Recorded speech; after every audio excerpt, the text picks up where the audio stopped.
Pour moi, c'est très intéressant d'acheter pour louer. Après, en fait, là, ce qu'il faut vraiment maîtriser, c'est toujours pareil, c'est un peu les fondations. C'est-à-dire, c'est la fiscalité. Aujourd'hui, moi, je vois trop de clients qui vont investir dans la pierre en disant oui, j'aimerais acheter je veux dire un T3, voilà, un T3, voilà, pour y mettre un locataire et pour vivre à terme du locatif.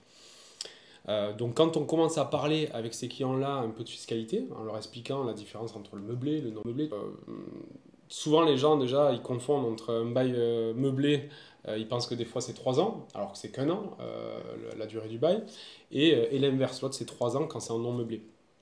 Mais la grosse différence c'est que en France ils font exprès, hein, il y a ce qu'on appelle un abattement forfaitaire. Quand tu choisis par exemple, tu pars sur du meublé. Tu vois, tu vas faire du meublé. Donc tu vas avoir dans ton imposition, tu vas choisir ou l'abattement forfaitaire de 50%, en meublé c'est 50% et en non meublé c'est 30%, ou au réel.